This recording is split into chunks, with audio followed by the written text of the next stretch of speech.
Courtside Conversations. Courtside Conversations. The Roland-Garros Tennis Podcast. Welcome once again to Courtside Conversations, the official Roland-Garros podcast. I'm Gigi Salmon, and together with special guests, we will be keeping you company throughout the year.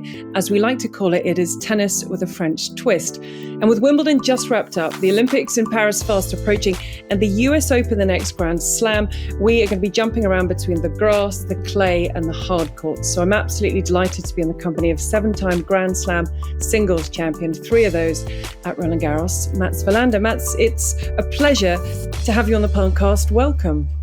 Gigi, thank you very much. A pleasure being with you. It's a little bit early in the morning where I'm situated, which is my home in Idaho in the United States of America. And for those who don't know, it's in the northwest corner of this big country. But it's absolutely beautiful here, up in the mountains, and I'm ready. So tell me, did that make it harder to follow Wimbledon with a time difference? Are you a morning person? Are you a night owl? How did that work? Well, normally I wasn't a normal person until I came into my 60th year, and I'm turning 60 next month. So getting up at 3-4 in the morning, no, it was absolutely a pleasure. But for the first time in many years, I was not covering Wimbledon from on site, which is sad in a way, especially as we had such an unbelievable tournament. But at the same time, it's nice. And with all the platforms these days, I mean, you can follow any court anywhere at any time. And if you miss something, you can record it. So I have watched more tennis in the last 2 weeks than I think I do when I'm actually on site. So it was brilliant. So you weren't at Wimbledon this time round, but how much do you enjoy your post-career of being a host, a pundit, a commentator? How much do you enjoy that side of life? Yeah, I love it. I have to say. I mean, I realize, for example, in a year like this, when I'm not at Wimbledon, how much I just love watching tennis. My wife says that, why are you talking to yourself, Mats? And I'm like, first of all, I'm watching tennis, which to me is working.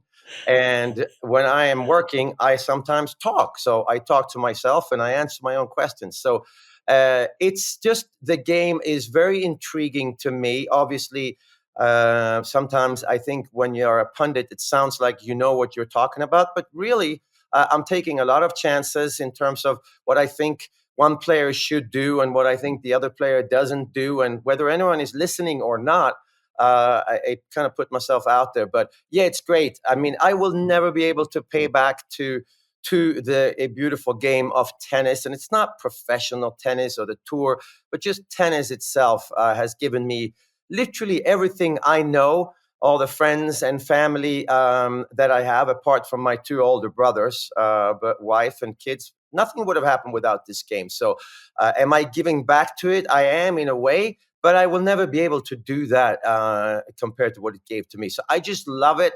I love teaching tennis. I love watching tennis.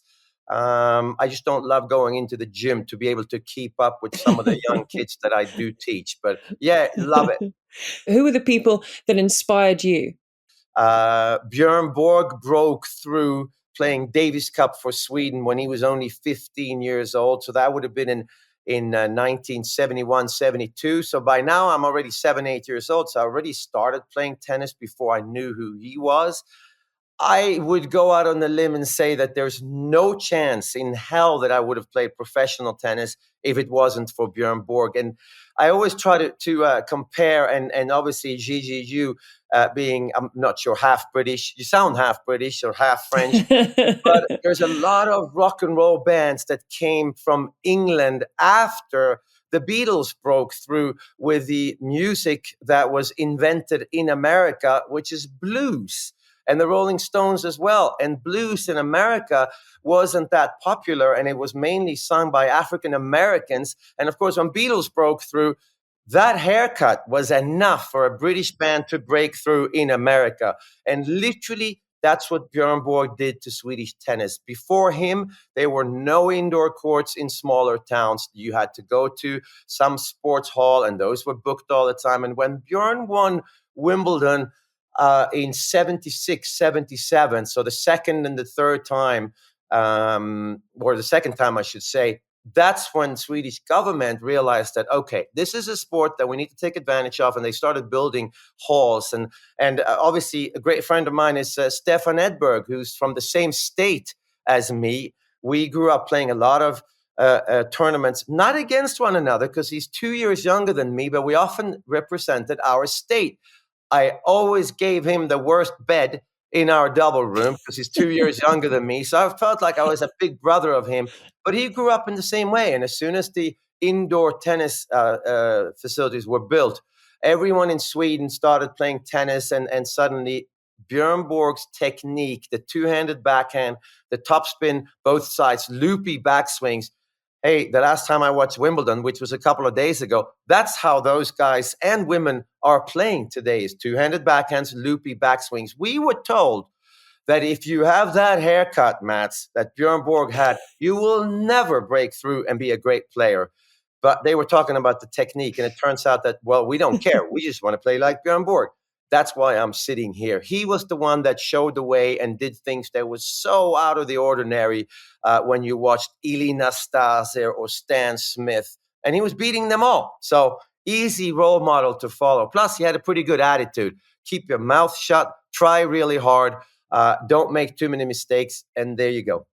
Well, great role model. You would go on to have a fantastic career, 33 titles, 7 Grand Slam singles titles, I think, from 11 finals, Davis Cup finals. But if I asked you to pick one moment, it might not be an obvious moment, but you could only keep one moment from your tennis career. What would it be?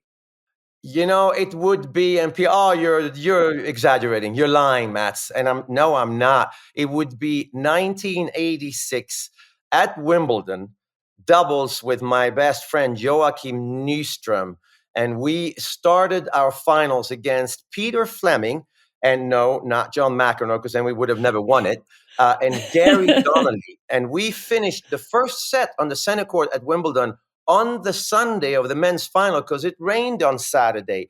And we played one set, and the referee comes on to the court in those days, Alan Mills.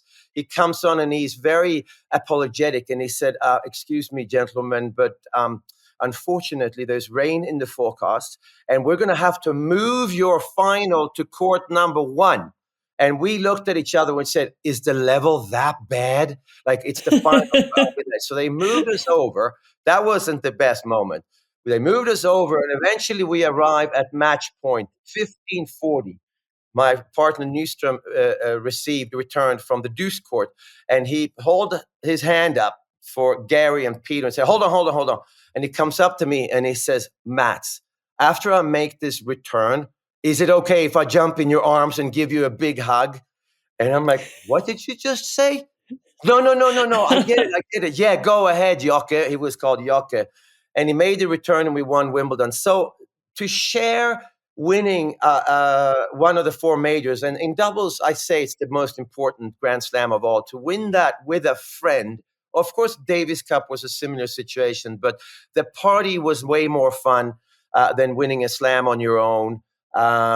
You talk about it to this very day. No one is bringing up the 1982 French Open when I won as a 17-year-old because no one was there except me and my coach, my dad and my brothers. But so I think the thing that I missed out on becoming a tennis player was the team concept. But of course, in Sweden, Davis Cup was so huge, and it's a small country, and we all knew each other. Anders Jarryd, Stefan Edberg, and of course, Joachim Nyström, Michael Pernfors. I mean, we had 5 Swedish players in the top 10 for 1 week in 1987. 5.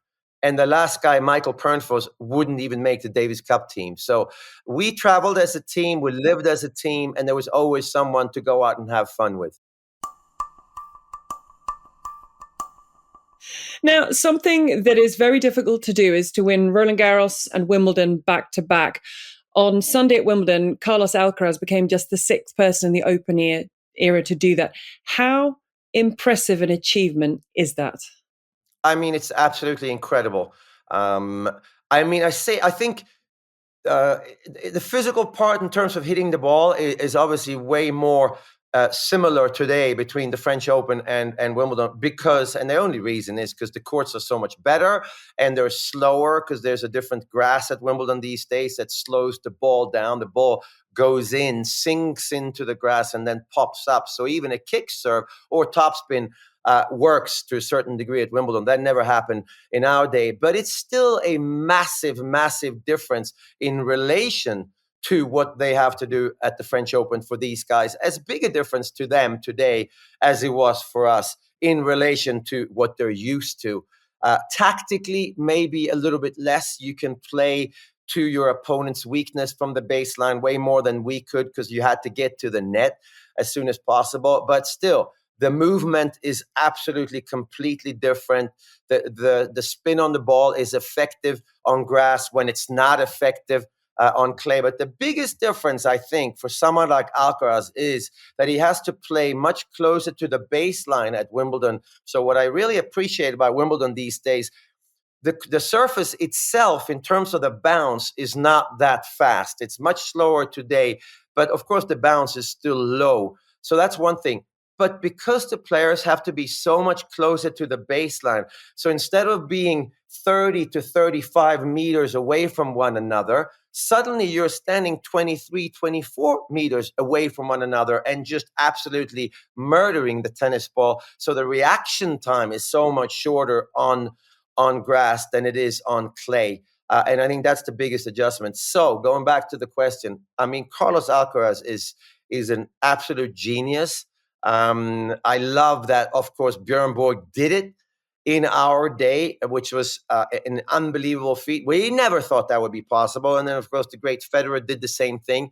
And then, of course, Nadal and Djokovic have won both and done the channel double. But to have a guy today doing it and being Carlos Alcaraz, it's brilliant for our game. It's really important that the same players do well in all four majors. I used to think that the contrast of style and that John McEnroe, for example, not winning the French, but then winning Wimbledon, I thought that was maybe a good thing for the sport, and me winning at the French and not doing well at Wimbledon. Ivan Lendl is in my boat. Unfortunately, Ivan, I have to bring that up. I think it's much better for the game that you have the same faces. And of course, we're so used to it with Roger, Rafa and Novak. So to see Carlos carry that legacy on is just brilliant for our game. If you were describing Carlos Alcaraz on a tennis court to someone who had never seen him play, what would you say? I would say that, well, it's not that difficult, actually. You put Roger and Rafa and Novak in the same body, and then you put a big smile on their faces. That's Carlos Alcaraz. He moves as well as Novak. He's got the same passion as Rafa, and he's got the same craftsmanship and grace and feel as Roger Federer. And I think all three of them have great feel. All three of them have passion. All three of them move beautifully. But those are the three.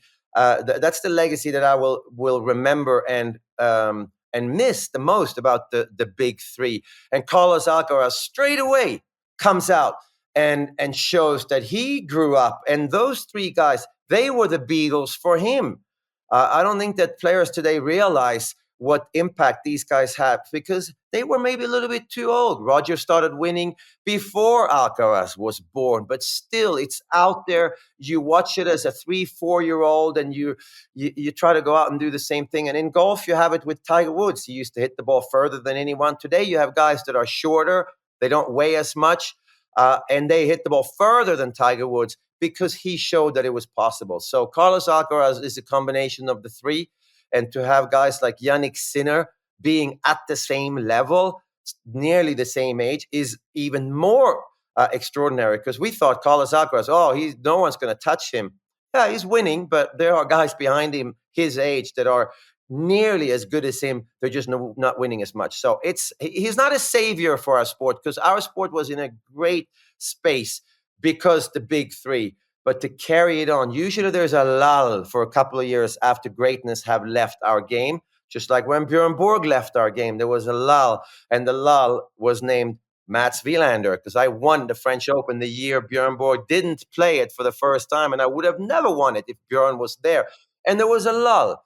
And we don't have that with Carlos Alcaraz. I can't believe you're calling yourself a lull, Matt. Well, Now I'm have a little liking that. listen That's a compliment. to. A lull means that Okay. you're not very talented, but you have reached your potential without too much natural talent. So it's a compliment to myself. Oh, I think it was getting worse. I think you actually then made it worse. But there's going to be a lot of people that are disagreeing with you. But have a little listen to Carlos Alcaraz speaking in his post-Wimbledon press conference when he was asked where his limit was.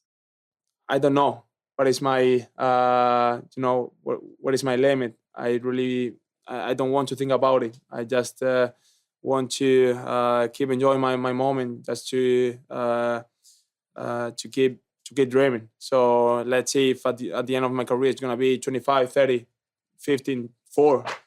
So I don't know, but all I want to say is I want to keep enjoy, and let's see what is the future bring to me.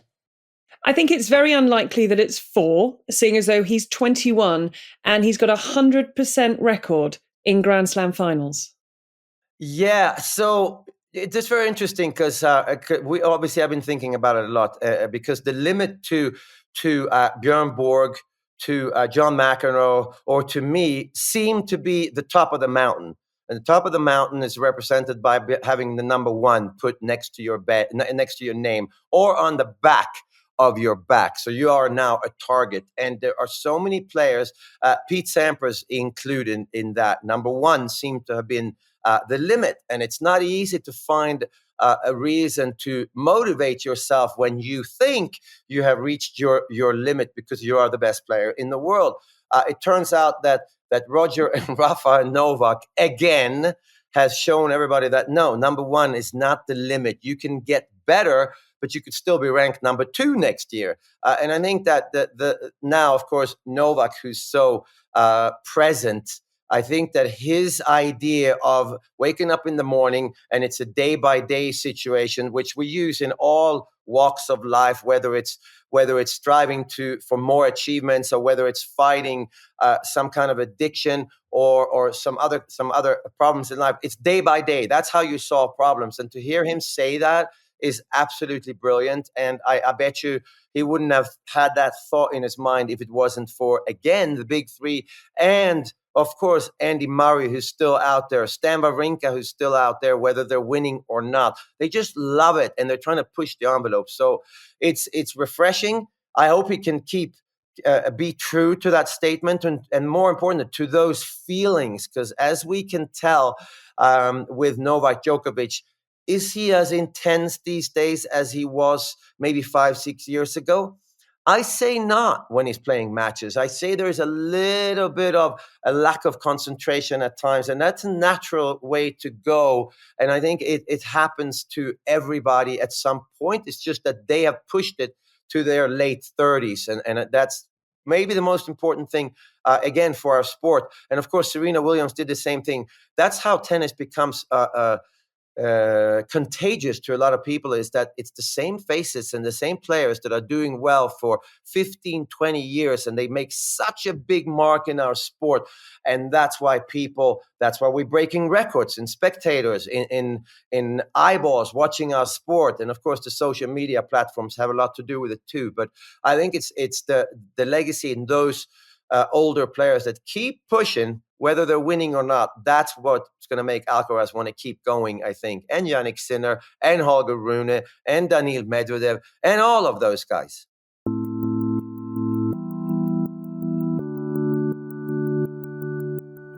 I wanted to ask you brought up Novak Djokovic. He was beaten in the end comfortably in the final, but he was, just 5 weeks post knee surgery. So that's a massive achievement in itself.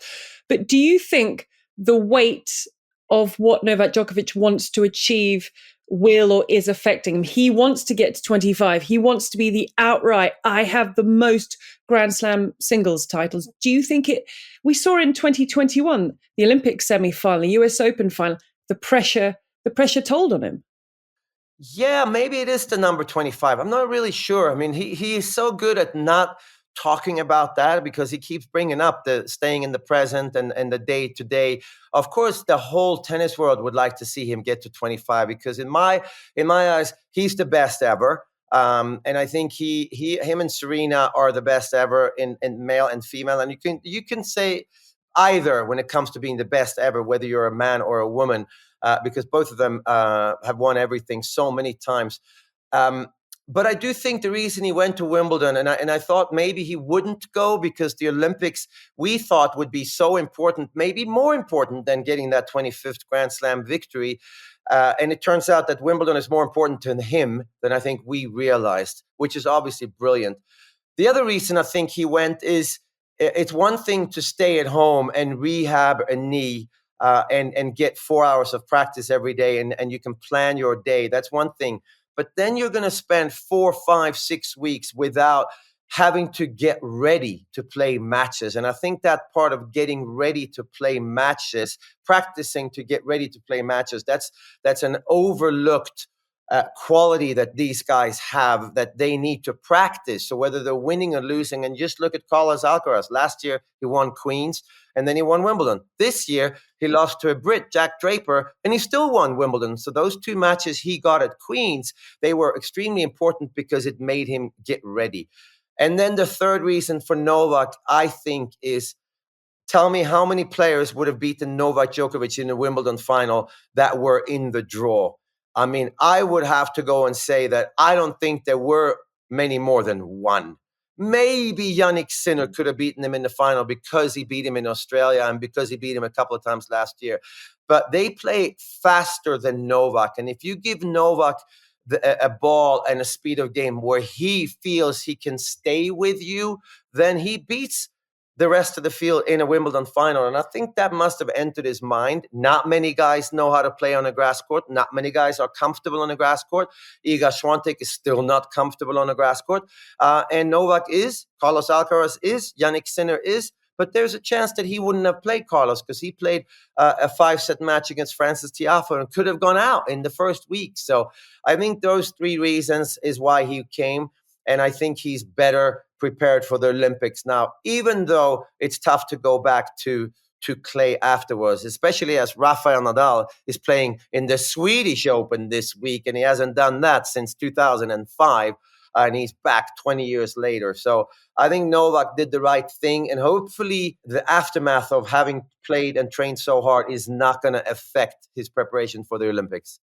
We have to remember he's only 5 weeks post keyhole knee surgery to repair a torn meniscus. So he goes back onto the clay to get ready for the Olympics. You touched on a short while ago, Andy Murray. It was an emotional goodbye from Wimbledon to Andy Murray that just was handled beautifully.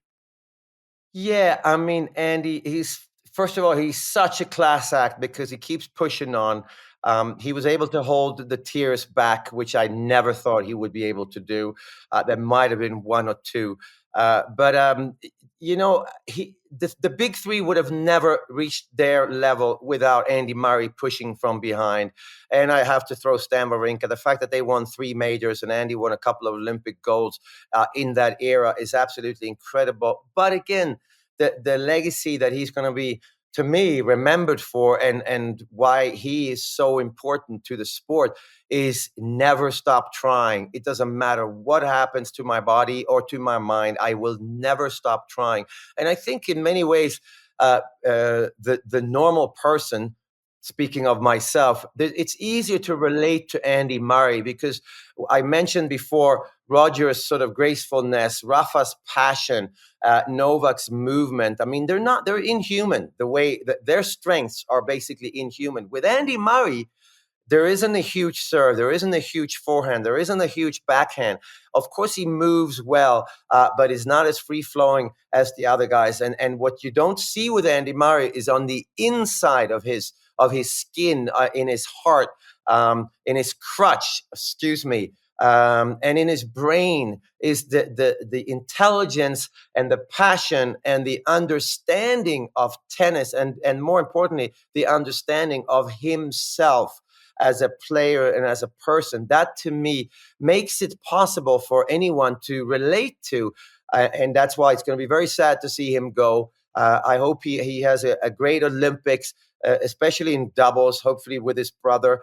And I don't know when he's going to say farewell to the tour, but that's going to be one of the hardest the hardest farewells in our sport, not just for him, but for the rest of us, for sure. Because to me, because of the way he acted, his language even, it was just so normal. And that's how I react on the golf course, is how Andy reacts on the tennis court. So that's what we can relate to. And I think that's his legacy, is definitely that he seemed to be just a normal person, a bit pissed off at times, with an unbelievable talent that you can't quite understand because it's within him.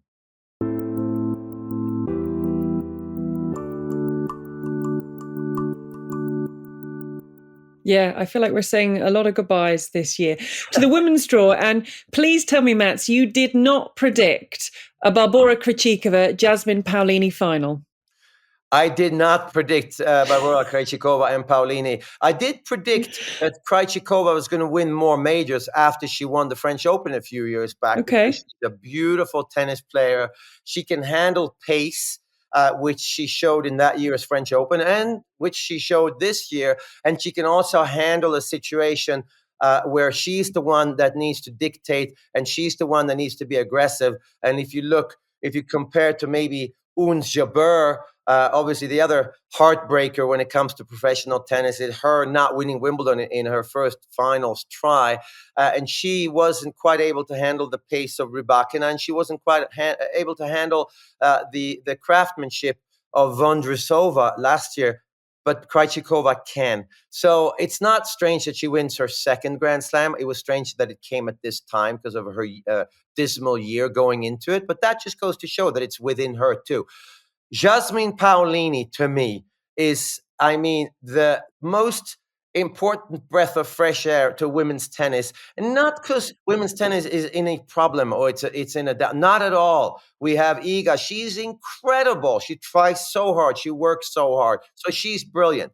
Aryna Sabalenka wears her emotions on the sleeve and smacks the ball as hard as most men, or nearly all of them. And that's just brilliant. And the adversity that she's coming through this year is incredible, that she's even doing well. And then, of course, Elena Rybakina, who's the quiet sort of giant killer, and she should be the number one player in the world at some point. But it's a graceful, powerful game. And then you have Paolini to show that you can do that at her height because of a heart that shouldn't even fit in her body.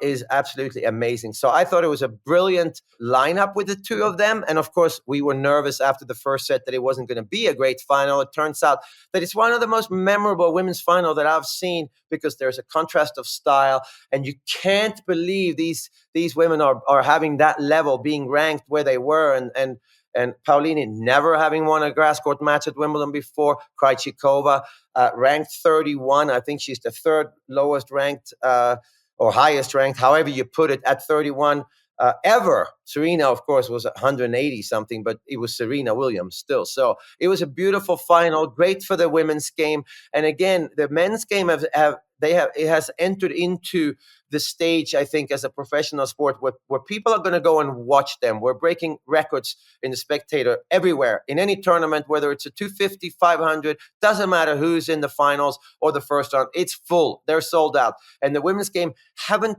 quite reached those levels until this day that we saw these two, because now everybody's going to realize, hold on, it's the WTA Tour, and the first 100, anyone can win Wimbledon in the first top 100, and everyone there in the main draw of slams are capable of playing tennis that is as good as the world number one. So it's a great finals in every aspect.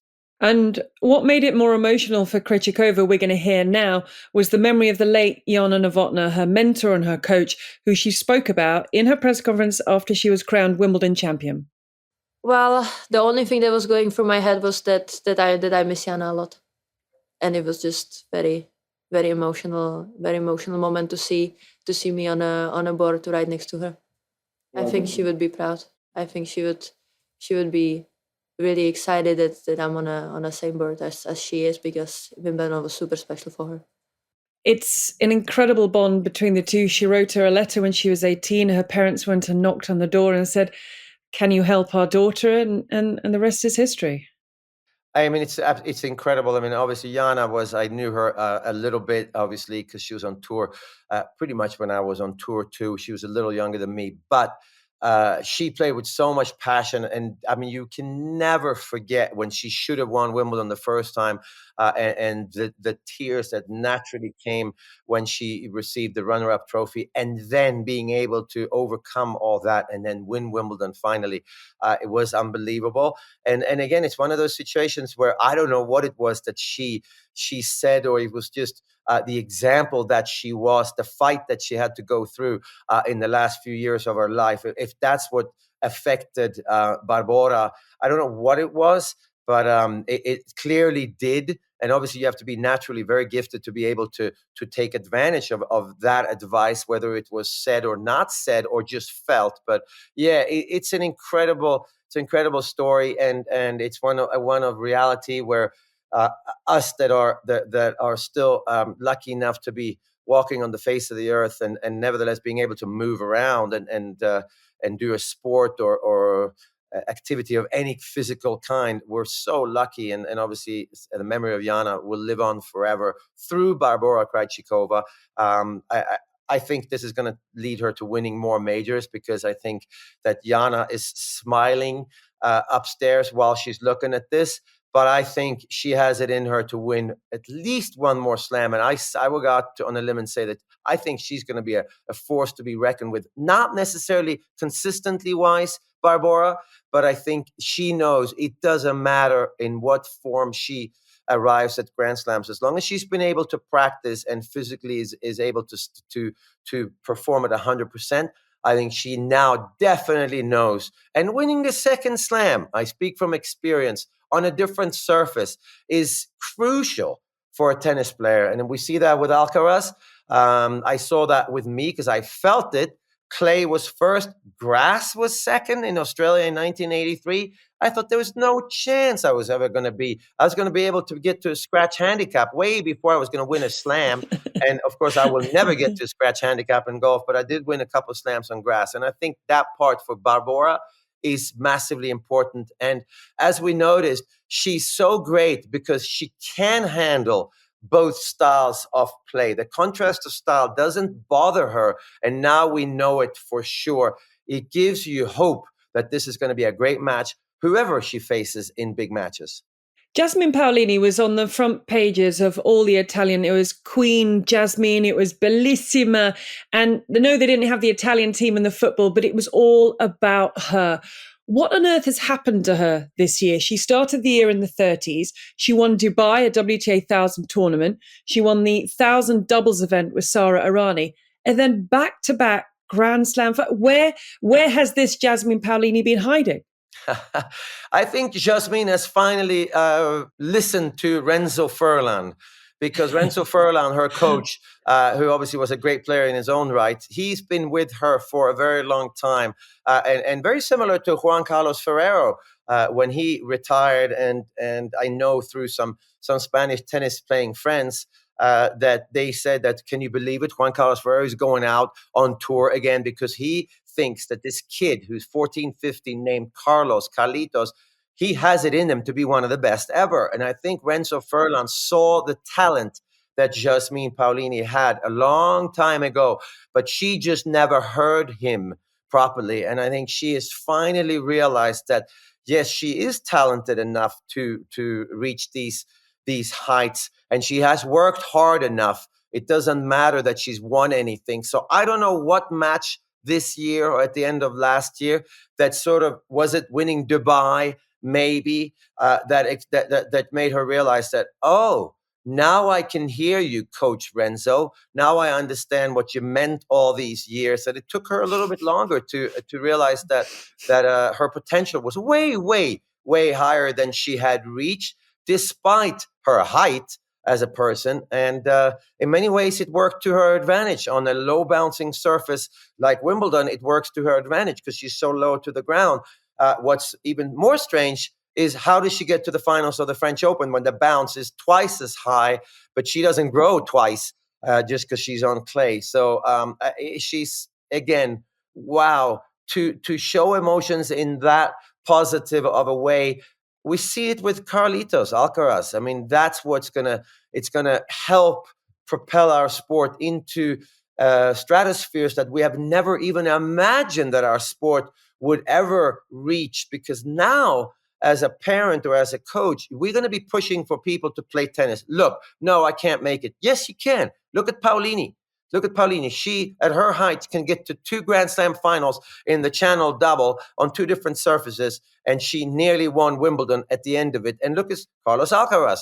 He plays with a smile on his face. I mean, what other athlete and sport do you? I didn't see any smiles in the Euro, let me tell you. Not one single smile. I mean, they are crying, the European soccer players. I live in America, so it's called soccer over here. But they're not smiling or laughing while they're performing their craft. But Alcaraz is, and Paulini is, and that's the most important part of a sport in general, is have fun. And you can do that at the highest level of our sport. And I think that's why she's doing so well. She is having fun, but that doesn't affect her competitiveness.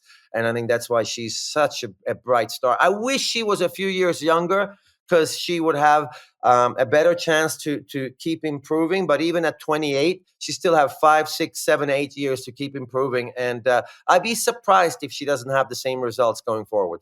Now, someone who's still young enough to keep improving, which is frightening, is Iga Swiatek. She looks human on the grass, but are you confident that one day she will master it and she will win Wimbledon one day? I am 100% confident that she will master it. And I think that I can relate more to her than Paulini and Alcaraz, because of what I said before, if we kept that part of our interview, Gigi, is that I think Iga feels when she gets to the grass, she has to play a different game than she is used to, a different game that is natural to her, and it becomes sort of an out-of-body experience because it's on grass, and I have to play more aggressively, and on and on and on.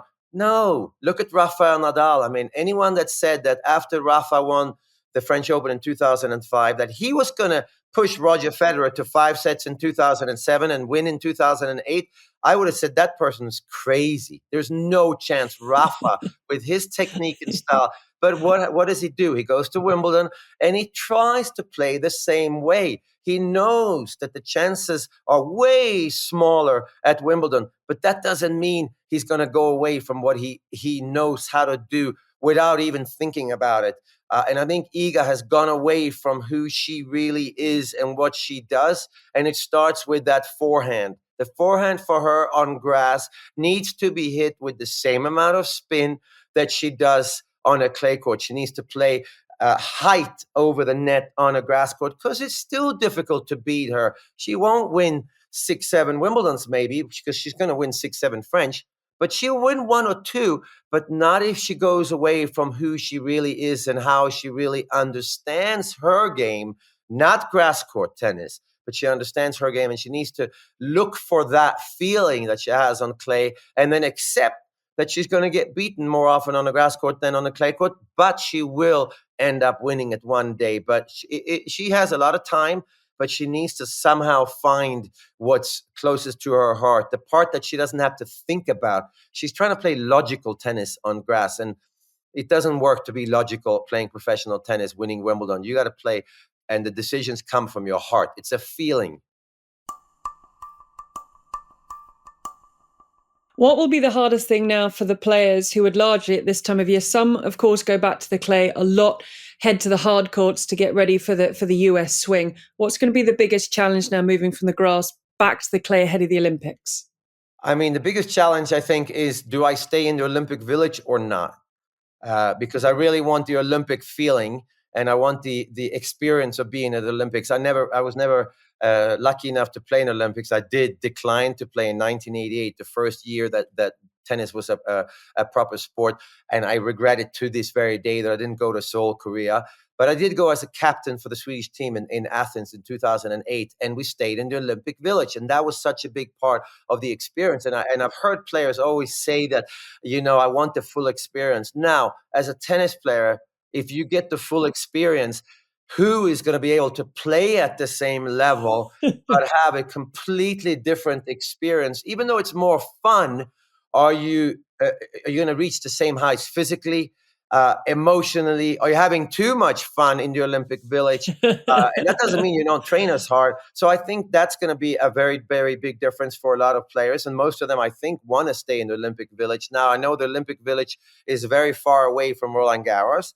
I'm assuming there's not going to be traffic, even though it's far away. But that's part of it. Every player doesn't think it's easy to go from clay to grass to clay and then later to hard court. But some players don't seem to mind. Carlos Alcaraz comes into mind. Novak Djokovic comes into mind.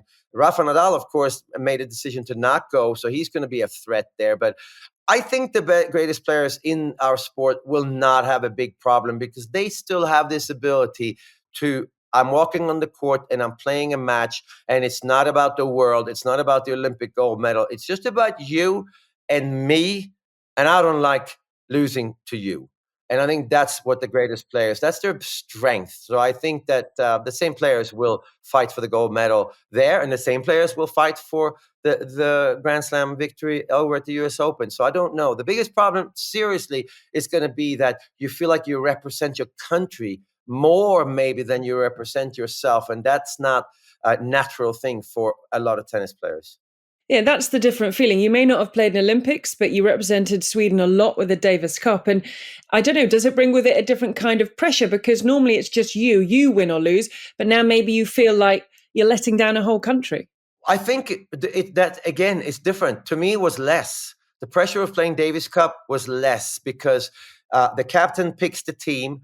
And I am one of the two best singles players in Sweden at the time. So I've done my job. I deserve to be here. So I can take the pressure off. And now I'm going to, of course, do my best, more so than maybe when I'm playing before myself. I never played a Davis Cup match when I didn't care. I played many, many, many individual professional tennis matches, even in big finals where I didn't care quite as much today as I did a month ago, maybe at the French Open. And of course, Wimbledon, to me, was one of those. I tried to care, but I wasn't quite able to care as much. In Davis Cup or in the Olympics, I think some players, they're going to love it because they're playing for their country, so the pressure is off.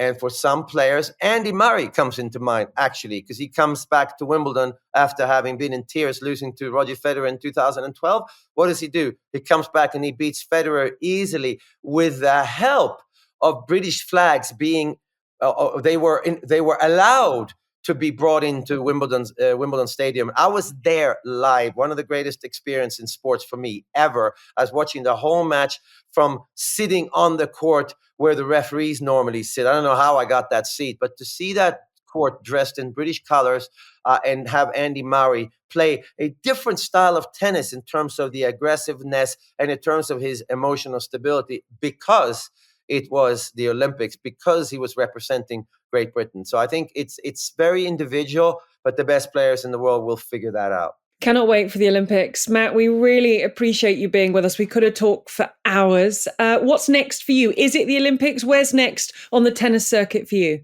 Next for the tennis circuit for me, Gigi, is the US Open. I'm not going to go to the Olympics. I'm going to follow it, of course, with all the different platforms that you can follow every single sport. Even in America these days, you can follow every single sport because that hasn't always been the case with American coverage of the Olympics. But this year it is, so I'm going to do that.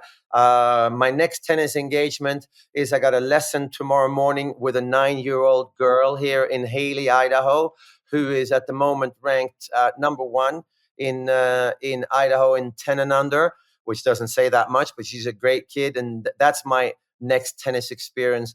And I feel like the pressure is on me way more trying to teach somebody what I know than it is talking to you, Gigi. So that's the next moment on the tennis court, is being nervous about not thinking this 10-year-old learned absolutely nothing from me, even though Wimbledon has just happened. So the pressure is on. Well, Mats, I have learned a lot from you, so thank you so much for your time.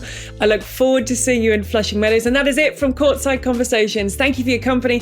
When we return, the 4th Grand Slam of the year will be complete, and we'll be reflecting on events at Flushing Meadows. Until then, take care. Bye for now.